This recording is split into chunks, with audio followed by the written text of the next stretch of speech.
warahmatullahi wabarakatuh. Waalaikumsalam warahmatullahi wabarakatuh. Bismillahi walhamdulillah alladzi jama'a alaina fi harakatis syahidiyah. Asyhadu an la ilaha illallah wahdahu la syarikalah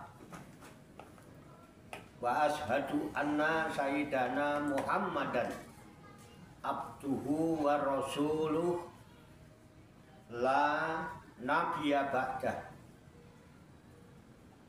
Wa sallallahu wa sallama ala sayyidina wa maulana Muhammad ibn Abdillah wa ala alihi wa ashabihi wa man tabi'ahum bi ihsanin ila yaumil qiyamah. Amma ba'da. Ila hadrati jamil malaikatil muqarrabin alaihimus salatu wassalam wa jamil anbiya'i wal mursalin wa ulil azmi minar rusul wa khususan sayyidina wa habibina wa syafi'ina wa maulana Muhammadin sallallahu alaihi wasallam wa ala alihi wa ashabihi wa azwajihi wa dzurriyyatihi wa ahli baitihi ajma'in. Wa ila hadrati nabiyina al-khidir Abil Abbas Baliyah ibn Malkan alaihi salam wa ila hadrati sa'iri sadatina sufiyatil muhaqqiqin wal awliya sholihin wal ulama il amilin aynama kan min masyariqil ardi ila maghribiha, khususan ila hadrati sultan auliya Syekh Abdul Qadir Al-Jilani wa ila hadrati Syekh Muhammad Bahauddin An-Naqsabandi wa ila hadrati Syekh Abul Qasim Junaid Al-Baghdadi wa ila hadrati Syekh Hujatul Islam Abu Hamid Muhammad bin Muhammad Al-Ghazali wa khususan ila hadrati Syekhina wa murabbi ruhina, khususan ila hadrati Syekh Ali Muhtaram Budi wa ila hadrati Syekh Abdul Hamid Hussein wa ila hadrati Syekh Muslim bin Abdurrahman Al-Marraqi wa ila hadrati Syekh Abdurrahman Al-Marraqi wa ila hadrati Syekh Ibrahim Yahya Al-Gurbungi wa ila hadrati Syekh Abdul Karim Al-Bantani wa ila hadrati Syekh Ahmad Khatib As-Sambasi qaddasallahu sirrahum wa usulihim wa furu'ihim wa jamil huquqi alaihim ajma'in wa ahli silsilatihim wal akhidina anhum wa nafa'ana Allahu bihim wa bi'ulumihim fid darraini amin ya rabbal alamin bisirril Fatihah. A'udzu billahi minasy syaithanir rajim. Bismillahirrahmanirrahim. Alhamdulillahi rabbil alamin. Arrahmanir rahim. Maliki yaumiddin. Iyyaka na'budu wa iyyaka nasta'in. Ihdinas siratal mustaqim. Siratal ladzina an'amta 'alaihim ghairil maghdubi 'alaihim waladdallin. Amin. Wa ila hadrati auliya ittisatil ladina balagudina fi buldatinal Indonesia wa khususan ila hadrati Hakim Masahid Sunan Kalijogo bin Adipati Wilotekto wa ila hadrati Syekh Abdul Jalil Ibn Syekh Soleh bin Syekh Isa Al-Malaki wa ila hadrati Syekh Abdul Jabbar bin Pangeran Gunawa bin Sultan Hadiwijoso bin Sultan Hadiwijaya qaddasallahu sirrahum wa usulihim wa furu'ihim wa jamil huquqi alaihim ajma'in wa ahli silsilatihim wal akhidina anhum wa nafa'ana Allahu bihim wa bi'ulumihim fid darraini amin ya rabbal alamin bisirril Fatihah. A'udzu billahi minasy syaithanir rajim. Bismillahirrahmanirrahim. Alhamdulillahi rabbil alamin. Arrahmanir rahim. Maliki yaumiddin. Iyyaka na'budu wa iyyaka nasta'in. Ihdinas siratal mustaqim. Siratal ladzina an'amta 'alaihim ghairil maghdubi 'alaihim waladdallin. Amin. Wa nakhusu khususan ila hadrati walidayya. Khususan ila hadrati wa ila hadrati warhamhuma kama rabbayani shaghira. Syai'un lillahi lahuma. Al-Fatihah. A'udzu billahi minasy syaithanir rajim. Bismillahirrahmanirrahim. Alhamdulillahi rabbil alamin. Arrahmanir rahim. Maliki yaumiddin. Iyyaka na'budu wa iyyaka nasta'in. Ihdinas siratal mustaqim. Siratal ladzina an'amta 'alaihim ghairil maghdubi 'alaihim waladdallin. Amin. Summa ila arwahi abaina wa ummahatina wa ajdadina wa jaddatina wa masyayikhina wa ikhwanina wa asatidina wa ila arwahi min jami' ahli kubur minal muslimina wal muslimat wal mu'minina wal mu'minat. Summa ilayya wa ila jamil hadirin fi hadzal majlis mubarak insyaallah bisehati wal afiyah wa bisalamati wal barakah wa bisafaati Rasulillah sallallahu alaihi wasallam biniyatin sholihah hasil maqasidana wa maqasidahum ajmain. Al-Fatihah. A'udzu billahi minasy syaithanir rajim. Bismillahirrahmanirrahim. Alhamdulillahi rabbil alamin. Ar-Rahmanir Rahim. Maliki yaumiddin. Iyyaka na'budu wa iyyaka nasta'in. Ihdinas siratal mustaqim. Siratal ladzina an'amta 'alaihim ghairil maghdubi 'alaihim waladdallin. Amin. Allahumma shalli wa sallim wa barik ala sayyidina Muhammadin wa ala alihi wa sahbihi ajmain birahmatika ya arhamar rahimin. Allahumma ya Allah ya Hayyu ya Qayyum ya badi'as samawati wal arda ya malikal mulki ya dzal jalali wal ikram. Allahumma inna nas'aluka taubata wal hinabata wal istiqamata ala syariatil barra wa tariqatil bayda wa tamassuki tamim bi harakatid da'wati wa tarbiyati awliya tis'a warzuqna kamal ittiba'i khairil bariyah.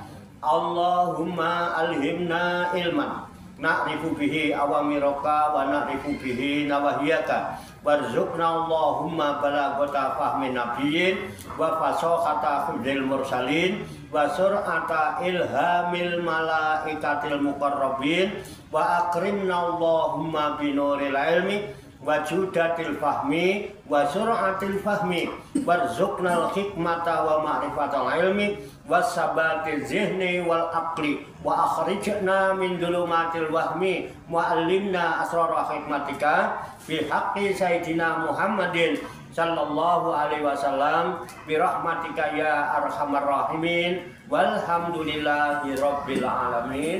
Taqabbalallahu minni wa minkum fataqabbal ya karim. Amin ya rabbal alamin. Hadirin jamaah majlis Rikhlatur Ruhaniyah Aulia Tis'ah Pasujudan Songgo Langit Riyadus Salikin yang dirahmati dan dimuliakan oleh Allah Subhanahu wa Ta'ala. Rahayu sagung dumadi. Semoga seluruh makhluk di alam semesta, baik yang kelihatan maupun yang tidak kelihatan, di setiap ruang dan waktu pada segala tingkatan senantiasa mendapatkan ketenangan, ketentraman, kenyamanan, keamanan kedamaian, keselamatan, kesejahteraan, dan kebahagiaan dari Allah Subhanahu wa Ta'ala.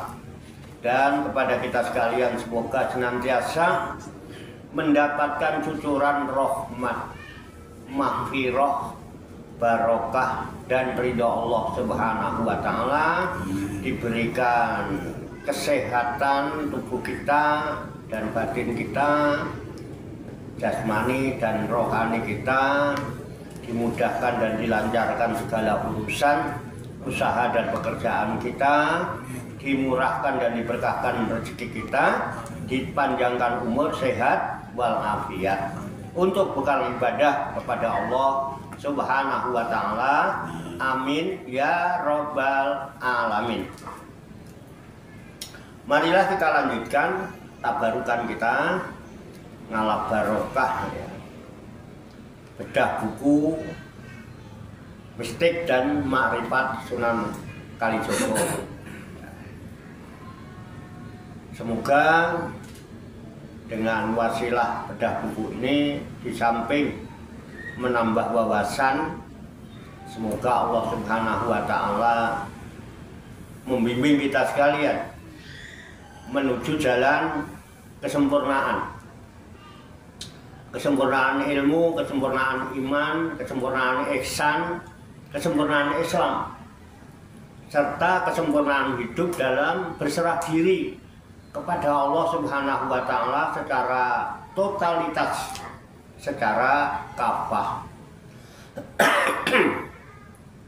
Dan semoga Allah Subhanahu wa Ta'ala memberikan kepada kita sekalian kuwah ilahiyah, ilmu laduniyah, sehingga ilmu-ilmu yang telah kita kaji, ilmu-ilmu yang telah kita pelajari, dan seluruh aktivitas, seluruh kegiatan kita sehari-hari, dari mulai bangun tidur hingga tidur kembali, dijadikan oleh Allah Subhanahu wa Ta'ala sebagai ilmu yang berfaedah untuk kehidupan kita fid dini wa dunya wal akhirah, serta dicatat dan dinilai oleh Allah Subhanahu wa Ta'ala sebagai amal ibadah kepadanya yang kita jadikan bekal ketika kita kembali pulang ke kampung halaman, menghadap kehadirat Allah Subhanahu wa Ta'ala dalam keadaan husnul khotimah. Amin ya Rabbal Alamin. Li kulli niyatin sholihah. Ajarakumullah. Al-Fatihah. A'udzu billahi minasyaitonir rajim. Bismillahirrahmanirrahim. Alhamdulillahi rabbil alamin. Ar-Rahmanir-Rahim. Maliki yaumiddin.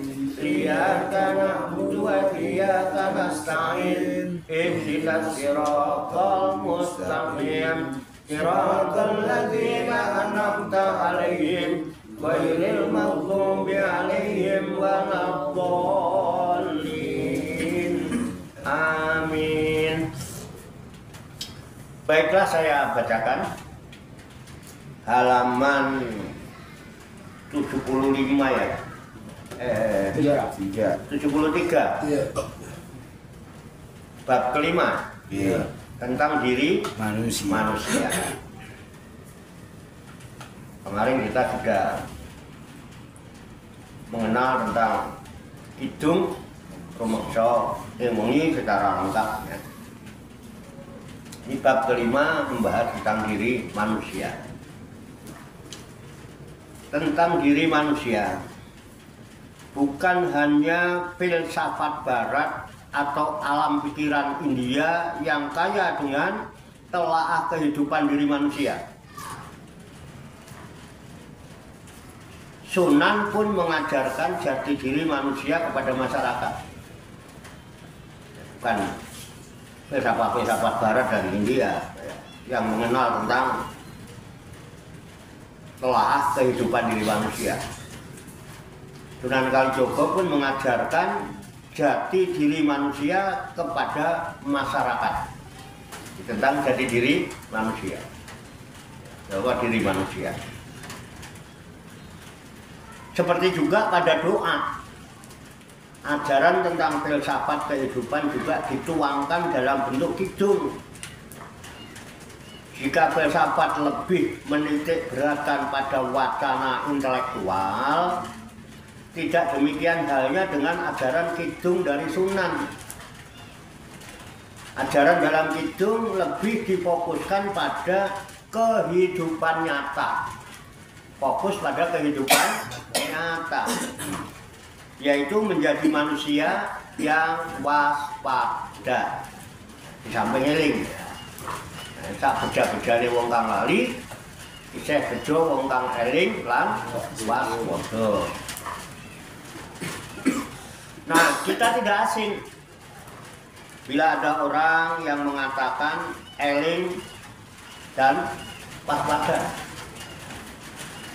Dari kedua kata Jawa itu hanya waspada yang sepenuhnya terserap ke dalam bahasa Indonesia. Hanya kebanyakan nggak eling. Ya. Kata eling biasa diterjemahkan dengan ingat atau sadar, ingat atau sadar. Eling artinya ingat, sadar. Waspada tetap waspada. Bahasa Indonesia juga diserap pada waspada. Walaupun sebenarnya arti eling lebih luas daripada ingat atau sadar. Eling lebih luas daripada ingat atau sadar. Sedangkan waspada adalah keadaan yang senantiasa siaga.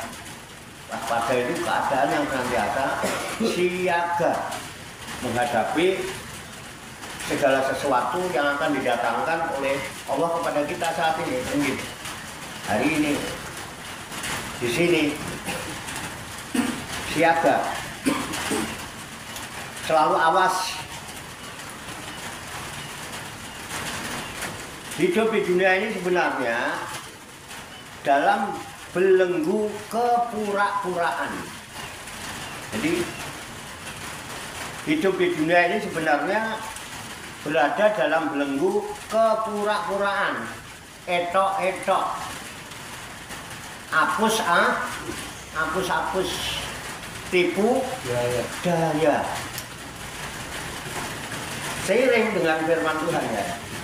Firman Allah itu dalam Al-Quran dikatakan, wa mal hayatud dunya ila mataul ghurur. Tak lain dan tak bukan kehidupan dunia itu adalah tipu daya. Di ayat lain permainan dan senda gurau. Jadi cari bener di dunia ya susah. Yang ada orang penuh kepura-puraan, pencitraan kalau bahasa kerennya. Makanya jangan sampai ketipu.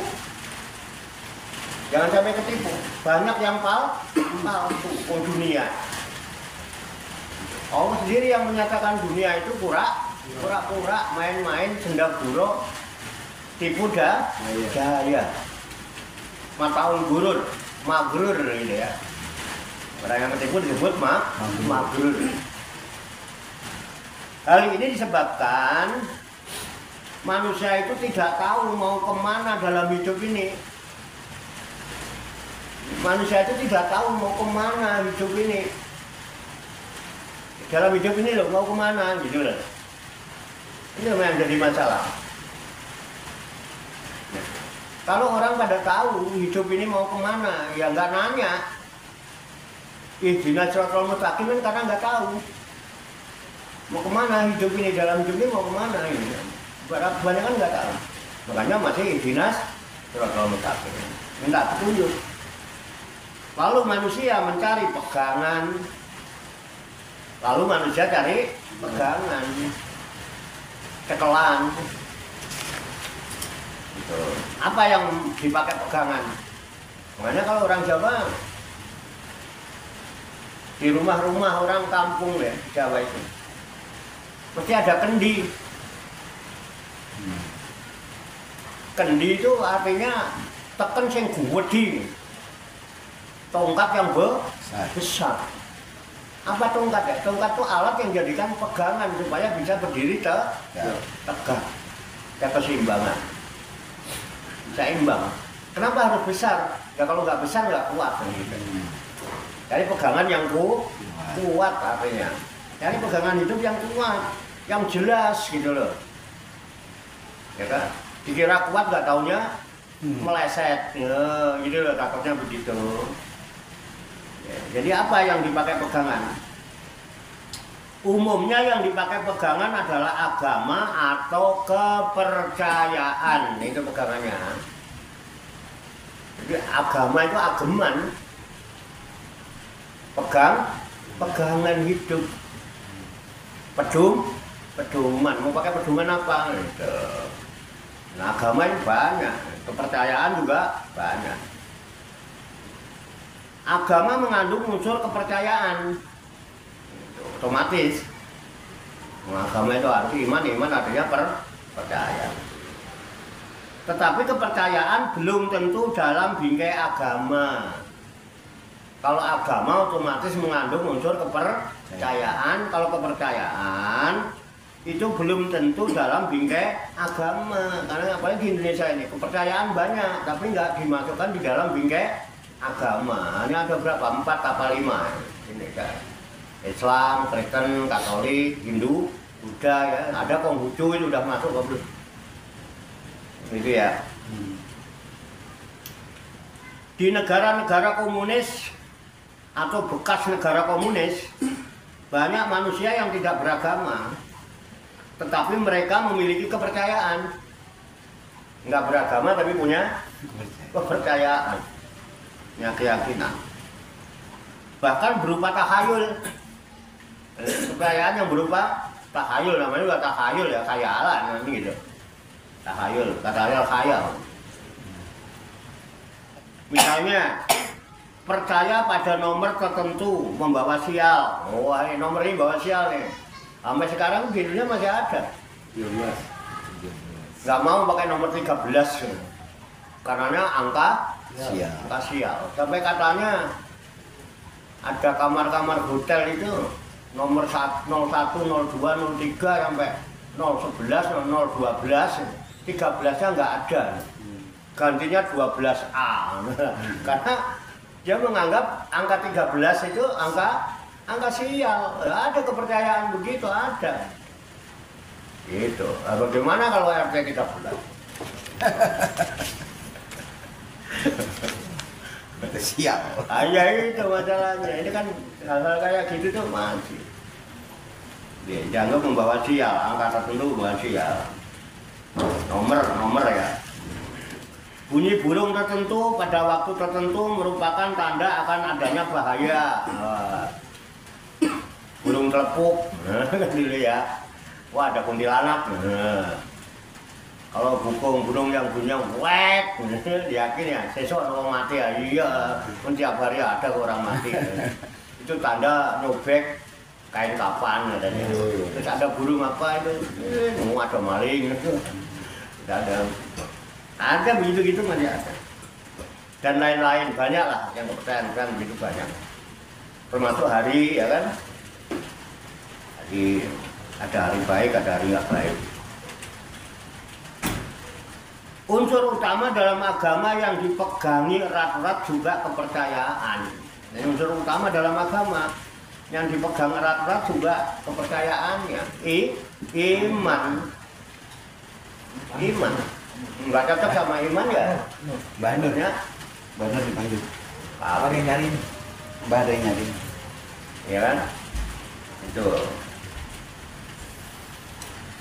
Orang beragama lebih yakin akan masuk surga bila meyakini ajaran agamanya daripada harus beramal soleh yang dilandasi keimanan. Umumnya iman dipandang lebih utama daripada perbuatan, apalagi laku agama. Banyak yang dipandang sebelah mata, kadang dilirik pun tidak. Padahal laku agama merupakan inti dalam kehidupan beragama. Jadi perilaku agama adalah inti dalam kehidupan beragama. Jadi orang kalau melihat ini, ya lihat aja perilakunya. Kalau perilakunya baik berarti agamanya baik. Dilihat dari situ.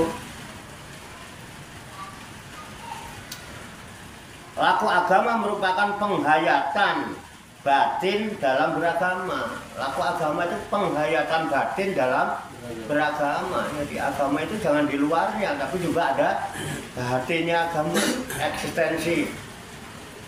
Isi daripada agama itu apa? Itu yang dijadikan sikap hidup, menjadi perilaku, akhlak sama.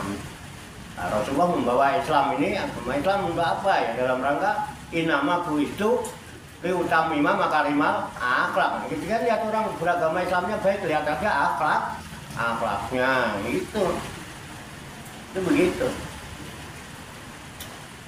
Syariat dalam suatu agama dibutuhkan untuk membangun komunitas, dibutuhkan syariat. Dengan syariat, ada syariat sholat berjamaah, kan ini ada komunitas. Kelihatan ini ada komunitas A, komunitas B. Oh, kalau Jumat kumpul di masjid, ini komunitas Muslim. Oh, kalau Minggu kerja ini komunitas Nasrani. Jadi kita bisa tahu. Ya, dengan kita tahu bisa saling menghormati, bisa saling menghargai. Jadi ada kan, oh enggak, kamu dia kalau Minggu ke sana emang dia orang Nasrani. Ya kita kalau itu Jumat ke masjid ya emang dia orang komunitas Muslim. Jadi bisa saling menghormati gitu. Jadi nggak timbul pertikaian, keributan macam-macam. Apalagi di dalam Islam ada ajaran lakum dinukum waliyadin. Ya itu kan dengan komunitas itu kita tahu, nggak meraba-meraba. Gitu. Nggak harus. Itu memang dia orang ini kan. Masa suruh Jumatan? Kita bisa saling menghormati. Sendi pengikat dalam masyarakat agama. Dan di tingkat syariat inilah agama yang satu bisa dibedakan dari agama yang lain. Oleh syariat ini agama ini syariatnya begitu, agamanya itu dari syariat. Dengan adanya komunitas kita tahu satu sama lain, bisa membedakan. Ada 3 hal yang menjadi kunci pembeda syariat agama yang satu dengan yang lain, yaitu pada tataran ritualnya. Ya ada perbedaan, perkawinan beda, ya kan? Dan kematian beda itu. Ritualnya, cara ibadahnya beda, cara perkawinannya beda. Nggak semua orang pernikahannya sama kayak kita kan. Kematian, karena menurut jenazah berbeda. Kita dikubur, ada yang dibakar, ya kan? Ada yang dilarung, gitu. Memang beda.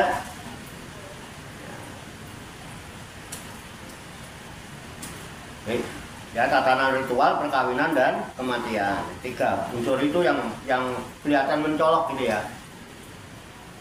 Di 3 hal inilah hubungan manusia yang satu dengan lainnya dalam masyarakat agama tersatukan. Tuh, wah begini, Muslim menjadi tersatukan. Dan dalam 3 hal inilah terbentuk paguyuban. Ada paguyuban, ada persatuan, ya kan? Itu ya dengan apa ya, syariat itu. Dengan perbedaan-perbedaannya ya. Ini persatuan orang ini, persatuan orang ini, persatuan ini.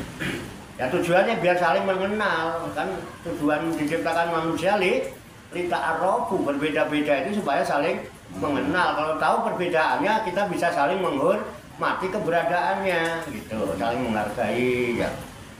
Jadi jadi rukun, jadi bersatu, nggak berantem terus. Gitu. Bisa saling mengerti ya. Podo menungsane. Selain kebersamaan dalam kehidupan kolektif, hidup bersama, manusia juga perlu meningkatkan kesempurnaan dirinya. Di dalam kita bermasalah, kesempurnaan diri perlu dipikirkan. Di samping ada kebutuhan bersama, juga ada kebutuhan yang bersifat individual. Kita ada kebutuhan kebersamaan, ada amal yang namanya amal jama'i dalam Islam. Ada amal yang namanya amal fardi. Kalau amal pribadi ya nggak harus rame-rame. Tapi kalau memang harus dilakukan berjamaah, ya harus berjamaah, kan begitu ya. Ada banyak lah. Ambil contoh perkawinan. Contohnya perkawinan aja lah. Dalam bentuk ritualnya, perkawinan merupakan kebutuhan hidup bersama. Itu apa perkawinan itu ya kan? Makanya harus membentuk panitia gitu ya kan?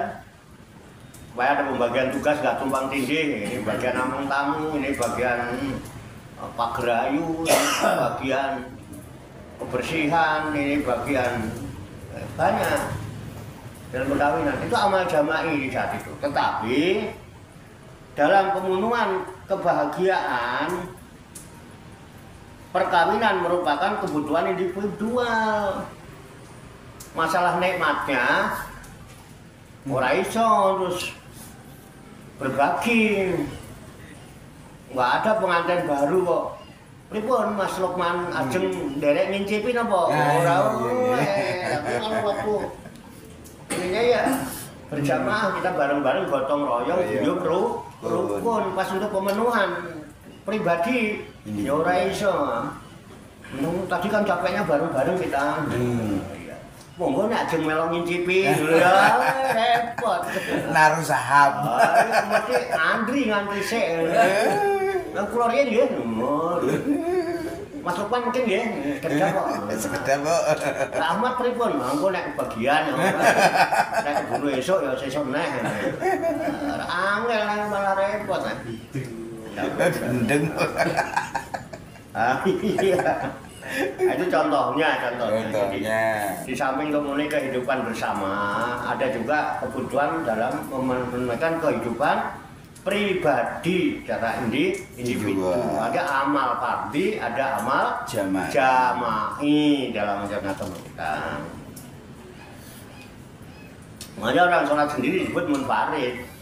Nah, rame-rame namanya jamaah. Pada tingkat penyempurnaan diri inilah potensi orang yang satu dengan yang lain itu berbeda-beda. Tiap orang punya potensi masing-masing. Kalau itu disatukan kumpul kompak itu bisa macam-macam urusan bisa beres. Ya kan? Ini bisa ngelas, ini bisa nukang batu, yang ini bisa masang listrik. Enak ya kan? Bangun gotong royong bareng beres ora kangelan kurek-kurek. Itu. Dalam penyempurnaan diri ini manusia berada dalam makom-makom. Nah ini makom-makom. Tingkat-tingkat rohani, gitu ya, tingkat-tingkat rohani yang berbeda-beda. Yang makom-makom tingkat rohani yang berbeda-beda, tidak semua sama. Masing-masing jiwa memiliki kedudukan sendiri-sendiri. Masing-masing jiwa memiliki kedudukan sendiri-sendiri, sama seperti malaikat. Malaikat juga masing-masing ya. Ada yang megangin trompet, ada yang megangin. Ada yang nyabuti nyawang, dado-dado orang di depan. Nah, yang bayi-bayi rezeki, ada yang menyampaikan wahyu, ya kan? Ada yang nungguin neraka, ada itu. Ini betah nungguin neraka ini. Panas sudah. Tapi yang swarga terus ini buat dino yang delok widodari barang ini. Malaikat ada masing-masing. Itu nanti disebutkan di Quran surat 37 ya. Dilihat itu bentuknya. Di Al-Quran surat ke-37 ayat 164. Bedanya malaikat tidak hidup bersandang jasmani. Ya bedanya manusia dan malaikat, ya malaikat itu nggak bersandang jasmani, sehingga tidak membutuhkan keperluan jasmani. Makanya malaikat nggak kawin. Orang jasmani ini ya. Nah, kawin kan membutuhkan apa? Farji. Membutuhkan dakar. Dia nggak ada jasmaninya. Dakarnya rano oleh kawin piye. Nah, makanya ya terus nggak dikasih nafsu, ya kan? Itu dia punya rohani. Tidak bersandang jasmani. Kalau kita rohaninya bersandang jasmani. Tidak mengemban tugas hidup di bumi. Malaikat tidak mengemban tugas hidup di bumi.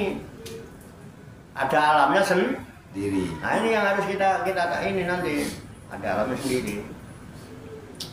Sedangkan setiap manusia yang hidup di bumi ini mengemban tugas kekhalifahan atau perwakilan, khalifah itu perwakilan, wakil.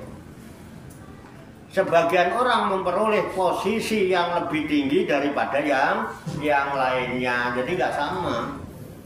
Orang kabeh jadi kiai, orang kabeh jadi ustad, orang kabeh jadi presiden, kabeh pengen jadi presiden terus untuk presiden kabeh, pada presiden satu aja. Gitu. Nggak usah menjadi presiden semua, gantian lah, gantian. Oh, tipe wayai ya jadi, rasa ribut.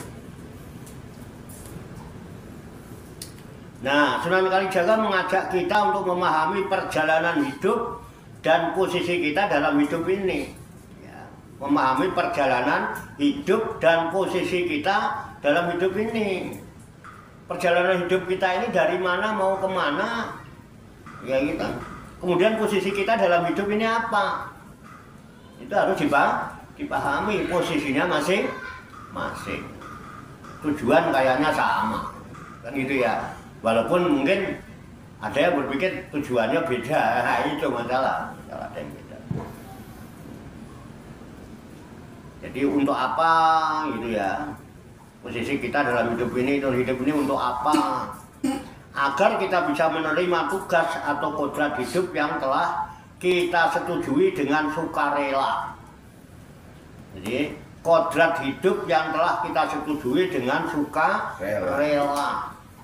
Jadi ada kodratnya Allah. Kodratnya kita jadi manusia dalam rangka ini ya, itu diterima dengan sukarela. Mengemban tugas dengan legowo. Mengemban tugas itu dengan legowo, nek ora legowo kaya ora usah. Ngono lho. Enggak malah rusak kabeh. Dengan legowo. Artinya dengan hati yang lapang, jangan sumpek. Wah, lalu bagaimana ini gitu kan? Wah, kalau gitu gimana ini? Di zaman modern kok diajak berkelenik ria, berkelenik ria, ya deh. Zaman modern kok berkelenik ria? Apa nggak mundur ke zaman manusia primitif yang penuh mitologi? Banyak mitos, dan modern masih main mitos.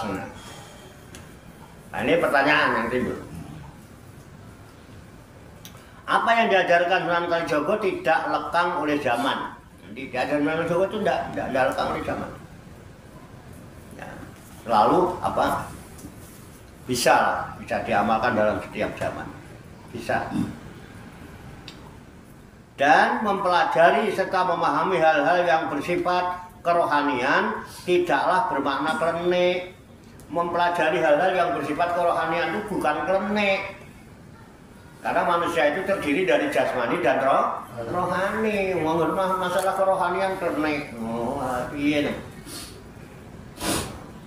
Islam juga mengajarkan tentang kerohanian. Makanya ada santapan rohani, ada siraman rohani. Terlepas itu makanannya bisa dimakan rohani apa tidak gitu. Yang diterima makanan rohani apa tidak. Terus yang disiram itu yang disiram rohaninya apa tidak kan gitu. Yang siram lambene yang mengkaro kopi cukup. Nah itu kan. Cuma nyiram lambemu siram nganggo kopi, no ben ra ngantuk, ngono ya. Siraman rohani ya rohani ini. Itu sebetulnya. Apa sih klenik itu lah gitu loh. Klenik itu apa sebetulnya? Jangan salah paham ya. Klenik bukan hasil otak-atik matuk. Klenik itu bukan hasil otak-atik, bukan otak-atik matuk, gitu ya. Bukan sesuatu yang dikarang-karang, lalu cocok masuk logika, gitu ya. Sesuai nalar itu. Klenik tidak demikian. Selama ini anggapan orang tentang klenik itu adalah kaprah. Klenik itu, pokoknya kaprah, walaupun salah yang penting kaprah. Namanya banyak yang salah, kaprah, karena salah paham. suatu kesalahan tetapi sudah dianggap sebagai hal yang lazim. Ini namanya salah kaprah. Kaprah yang tidak dipandang salah lagi. Salah tapi nggak dipandang salah. Kata klenik ada di dalam kultur Jawa. Klenik itu. Klenik ada di dalam bahasa Jawa. Arti yang sebenarnya ialah sesuatu yang tersembunyi. Itu klenik itu. Wong yang ngomongnya klenik itu berarti ada sesuatu yang tersembunyi. Maknanya klenik itu. Klenik itu ada sesuatu yang tersembunyi. Hal yang dirahasiakan untuk umum. Hal yang dirahasiakan untuk umum. Ini makanya ngomongnya ya klenik. Orang fair, orang terang-terangan. Dalam kultur Jawa ada ilmu yang disebut ilmu tua, yaitu ilmu yang diajarkan kepada mereka yang sudah matang dalam kesadarannya. Itu namanya ilmu tua. Orang ini kesadarannya udah matang apa belum? Mungkin enggak nih. Kalau dikasih ilmu seperti ini, gitu, dikasih pengetahuan ini, nalare iso nampa apa ora, yang gitu ya. Yang sudah matang kesadarannya. Hal ini dimaksudkan agar tidak disalahgunakan. Orang kalau belum matang itu nggak menyalahgunakan, apalagi masih muda-muda ya, darahnya masih muda. Mana ada yang darah muda, darahnya para remaja, gitu ya. Belum waktunya, nanti disalahgunakan. Jadi biar tidak disalahgunakan atau disalahartikan. Itu diplesetin. Ilmu yang demikian ini namanya klenik. Ilmu yang dirahasiakan. Dalam budaya Jawa dikenal ada 3 macam ilmu. Yaitu ada ilmu katon. Katon itu kelihatan. Ya, kasus nyata. Ada ilmu karang. Ya, nggak kelihatan tapi dikarang karang. Ilmu hasil karangan. Dan ada ilmu klenik. Ilmu katon, ilmu karang, ilmu klenik. Ilmu klenik itu ilmu yang sudah tapi disembunyikan, tidak disampaikan sembarangan. Tidak kepada sembarangan orang. Jadi dilihat dulu kematangannya dalam kesadaran gitu. Ya takutnya apa ya tadi? Disalahgunakan, disalahartikan gitu ya. Biasanya terus untuk kepentingan macam-macam itu loh. Itu kadang-kadang timbul dipakai untuk alat penipuan segala macam, itu kan hal gitu kan yang jangan itu. Ilmu katon adalah pengetahuan yang diperoleh dari hasil persepsi indera. Jadi nyata. Jadi ilmu yang disampaikan berdasarkan pengalaman. Dia lihat, dia menyaksikan, dia tahu yang sebenarnya, bukan katanya, tapi nyatanya gitu. Makanya kalau menilai benar itu dari nyatanya, bukan katanya. Kalau katanya itu butuh penelitian masih. Teliti dulu kebenarannya, benar enggak, kata siapa kan gitu. Berat itu. Ya. Itu ya, ini ilmu katon. Katon artinya dapat dilihat. Katon itu sesuatu yang bisa dilihat dengan mata, bisa disaksikan atau visible. Berbagai macam pengetahuan teknik termasuk dalam ilmu katon. Teknik itu elektronik itu ilmu katon. Biar kecil-kecil gitu, katon bisa dipraktekkan, bisa diajarkan melalui praktek. Teknik membuat rumah itu ilmu katon. Ya. Teknik bertani, teknik permesinan itu. Saya kalau menjelaskan tentang pengalaman itu benar. Saya bisa nyontohin dan saya bisa meraktekkan. Karena apa? Saya sudah menyaksikan ilmu katon, kasunyatan, bukan ngarang-ngarang, ya kan? Ngarang-ngarang, dia ngarang, dia cari di Google, taruh. Golek neh oleh kok YouTube didekem neh.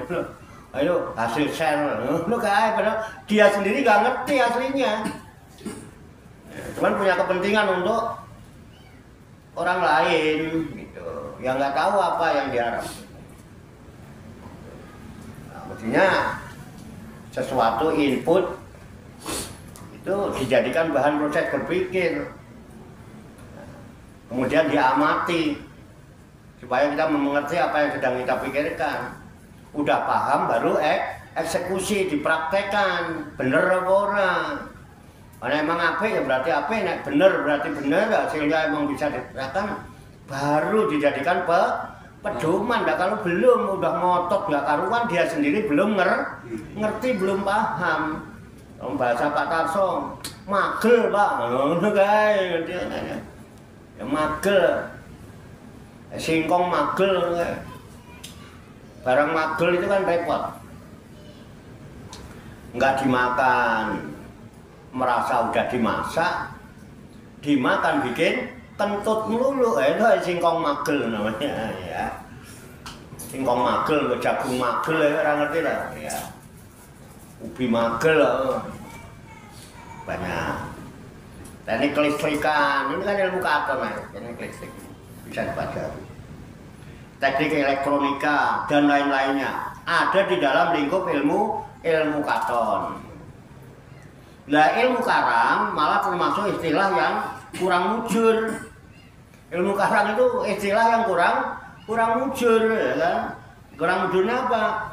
Sebagian orang menganggap bahwa ilmu karang itu tergolong ilmu yang menyesatkan katanya. Pandangan sesat ini terjadi karena ilmu karang dipandang sebagai hasil mengarang saja, hasil karangan. Itulah. Sehingga ilmu sihir, santet dan lain-lainnya itu dimasukkan dalam wilayah ilmu karang. Ada sihir, ya kasus nyatanya yang lain boleh. Santet kayak apa, sihir kayak apa, boleh ngarang. Padahal ilmu karang itu merupakan hasil karya dari pengarangan, simbol dan namanya dikarang. Karena sebelumnya tidak ada ilmu-ilmu seperti matematika, bahasa, fisika dan lain-lainnya dikategorikan dalam ilmu karang. Enggak. Simbol tambah, kan ada simbolnya. Kalau simbolnya silang ini tambah, lurus ini blosor ini kurang, bagi titik 2, kali ping, yang mana orang Jawa itu udah ping, menelan, ono poron, ono sudol, itu guys. Itu kan simbol itu, simbol penambahan, simbol perkalian, simbol bagi-bagian, simbol pengurangan. Nah, itu ilmu karang. Itu tambah, kurang, bagi, kali dan lain-lainnya yang ada di matematika. Itu hasil karangan yang akhirnya disepakati oleh pihak-pihak yang berhubungan dengan matematika. Sebelum ada matematika, itu ada ilmu hitung, ada aljabar dan sejenisnya. Kalau saya masih menangi ya pelajaran cakap berhitung, kemudian ilmu aljabar, ada ilmu ukur ada ilmu ukur sudut, ada ilmu ukur ruang, gitu kan, ada ilmu ukur bidang, itu karangan semua. Itu isinya simbol-simbol yang dikarang. Itu ya tak ada lambang-lambangnya, harus dikarang dulu lambangnya dan disampaikan kepada orang lain. Ya kan nggak ada lambangnya aslinya, dikarang dulu lambangnya apa nih, kalau gini lambangnya apa gitu. Kalau garis tengah itu lambangnya apa, ya kan, kayak bulat kemudian di strip gitu, garis tengah berapa mili garis tengahnya, thread gitu. Ada lambang-lambang yang dikarang, kemudian disepakati, kemudian baru disampaikan kepada orang lain. Itu namanya ilmu karang. Lalu apa ilmu klinik itu? Ilmu klinik itu pengetahuan yang menjelaskan hal-hal yang gaib. Cerita-cerita yang gaib itu namanya klinik. Kalau kita cerita malaikat itu ya klinik. Cerita ruh misalnya, itu di alam arwah itu klinik namanya. Klenik itu ilmu yang menjelaskan tentang hal-hal yang sifatnya goib. Di dalam Al-Quran tetap kita harus yakin ada yang goib. Alladzina yu'minuna bil goib. Nah, ilmu yang menjelaskan tentang hal-hal yang goib itu namanya klenik dalam bahasa Jawa. Jadi 3 itu. Klenik. Menjelaskan hal-hal yang goib. Hal-hal yang sifatnya tersembunyi. Setan itu ya, wilayahnya wilayah misteri, makanya disebutnya misterius orang yang sebelah itu. Salah satu ilmu atau pengetahuan yang ada di wilayah klenik adalah agama. Agama itu banyak yang masuk dalam wilayah klenik, ya, cara tentang malaikat, ini kan siksa kubur. Enggak katon dan nggak bisa dikarang-karang, bukan ilmu karang. Ini menerangkan tentang hal-hal yang bersifat goib. Gitu. Banyak hal dalam agama yang tidak dapat diuji kebenarannya, harus diverifikasi. Gimana ngujinya? Orang ketemu malaikat ini ngujinya gimana?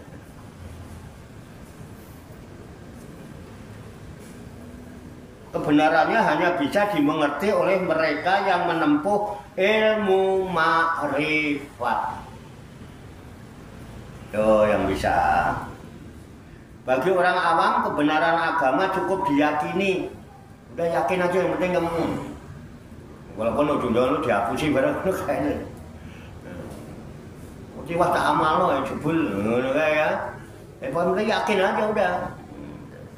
Namanya ya awam. Ini klenik namanya. Amalin aja selawat Nariyah 4.444 nanti kamu dapat bisnis miliaran untungnya gitu ya. Dua amal sampai setahun orang tunggu-tunggu sih. Oh dari ini dukunnya orang mandi kayak macam-macam lewat awam ini. Butuhnya yakin aja. Ini klenik namanya ya. Jangan salah terima. Ini tidak berarti agama menyesatkan orang, tidak demikian. Hal-hal yang bersifat klenik pun dimaksudkan untuk kesejahteraan manusia, bukan untuk mendorong manusia ke dunia gelap. Banyak orang yang salah anggapan klenik disamakan dengan upaya mengarang-arang agar cocok hasilnya. Orang yang menganggap klenik sebagai otak-atik matuk, maka dia dapat disamakan dengan Marx yang menganggap agama sebagai candu. Sungguh naif bila kita tidak memahami suatu ilmu, lalu ilmu itu kita golongkan ke dalam takhayul atau klenik yang selama ini dipahami oleh banyak orang, yaitu otak-atik matuk. Bukan klenik, bukan gitu. Jangan salah paham. Kembali pada penerimaan kodrat. Sebenarnya kebahagiaan hidup kita ini tergantung pada sejauh mana kita dapat menerima diri kita. Sejauh mana kita dapat menerima diri kita ini, apa adanya. Ya. Menerima kodrat bukan berarti menjadi manusia pasif. Menerima kodrat dan bertindak pasif tidaklah sama. Keduanya berbeda. Menerima kodrat berarti menyadari sepenuhnya siapa dan apa diri kita.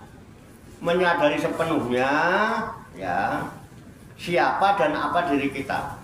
Sedangkan bertindak pasif berarti tidak mau atau enggan berikhtiar dalam menjalankan tugas hidup kita sebagai khalifah, wakil Tuhan di bumi ini. Justru menyalahi kodrat. Yang berarti menerima kodrat kita. Dengan suka hati menyambut qadha dan qadar yang ada pada diri kita. Itu. Dengan suka hati menyambut qadha dan qadar yang ada pada diri kita. Itu namanya qadha bi ridho bi qadha ilah. Itu termasuk ketaatan yang bersifat batiniyah. Ridho bi qadha ilah itu taat yang paling tinggi di dalam ketaatan batiniyah. Taat itu ada taat dohir, ada taat batin. Maksiat juga ada maksiat dohir, ada maksiat batin. Itu yang kadang nggak dipahami orang. Itu dalam bahasa gaul kita bisa menerima takdir dan nasib kita. Menerima takdir dan nasib. Menerima kodrat bukan berarti menjadi manusia pasif. Menerima kodrat dan bertindak pasif tidaklah sama. Keduanya berbeda. Menerima kodrat berarti menyadari sepenuhnya siapa dan apa diri kita. Menerima kodrat, siapa dan apa diri kita. Sedangkan bertindak pasif berarti tidak mau tahu, tidak mau atau enggan berikhtiar dalam menjalankan tugas hidup kita sebagai khalifah.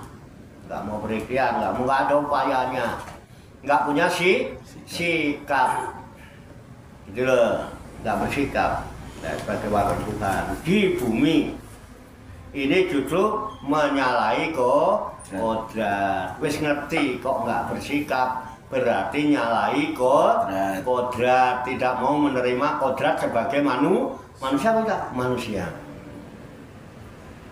manusia itu apa? Nah, titahe Gusti Allah yang harus menjalankan kodrat dan ridhonya Allah sesuai dengan kehendak Allah. Jadi kira-kira gitu ya. Sampai di sini barangkali ada hal-hal yang mau didiskusikan atau nanti ditanyakan, nanti sambil ngopi-ngopi ya. Ya, sampai sini dulu ya. Nanti kita lanjutkan minggu yang akan datang, malam minggu yang akan datang. Semoga Allah Subhanahu wa Ta'ala senantiasa memberikan bimbingan, taufik, hidayah dan inayahnya kepada kita sekalian, memberikan kekuatan lahir dan batin kepada kita mampu mengamalkan dalam kehidupan kita sehari-hari sehingga kita digolongkan oleh Allah Subhanahu wa Ta'ala menjadi hamba-hamba Allah yang muslimin, mukminin, muhsinin, mukhlisin dan muttaqin yang selamat, sejahtera, bahagia di dunia dan di akhirat. Amin ya rabbal alamin. Allahumma sholli wa sallim wa barik ala sayyidina Muhammadin wa ala alihi wa sahbihi ajmain bi rahmatika ya arhamar rahimin. Allahumma rabbana ighfir lana dzunubana wa li walidina wa li auladina wa li masyaykhina wa li ikhwanina wa li jiranina wa li asatidina wa li talamidina wa li talamidatina wali jami'il mu'minina wal mu'minat wal muslimina wal muslimat al ahya'i minhum wal amwat wa tabi bainana wa bainahum bil khairat rabbighfir warham wa anta khairur rahimin wala haula wala quwata illa billahil aliyil azim. Allahumma rabbana inna nas'aluka ilman nafi'an wa amalan mutaqabbala wa du'aan mustajabah wa rizqan halalan thayyibah wa si'an fid dunya wal akhirati ya arhamar rahimin. Allahumma rabbana la tuzigh qulubana ba'da idh hadaitana wa hab lana min ladunka rahmah innaka antal wahhab. Allahumma rabbana hab lana min azwajina wa dzurriyyatina qurrata a'yun waj'alna lil muttaqina imama. Allahumma rabbana amanna bima anzalta wattaba'na rasula faktubna ma'asyahidin. Allahumma rabbana taqabbal minna innaka antas samiul alim wa tub alaina innaka antat tawwabur rahim. Allahumma rabbana atina fid dunya hasanah wa fil akhirati hasanah wa qina azabannar. Wa sallallahu wa sallama ala sayyidina wa maulana Muhammadin wa ala alihi wa sahbihi ajmain. Wa akhiru da'wana alhamdulillahi rabbil alamin. Taqabbalallahu minni wa minkum wa taqabbal ya karim, qabul ya rabbal alamin. Demikian, banyak kekurangannya, banyak kesalahannya, saya mohon maaf. Barangkali ada hal yang ditanyakan, didiskusikan, monggo. Wassalamualaikum warahmatullahi wabarakatuh. Waalaikumsalam warahmatullahi wabarakatuh.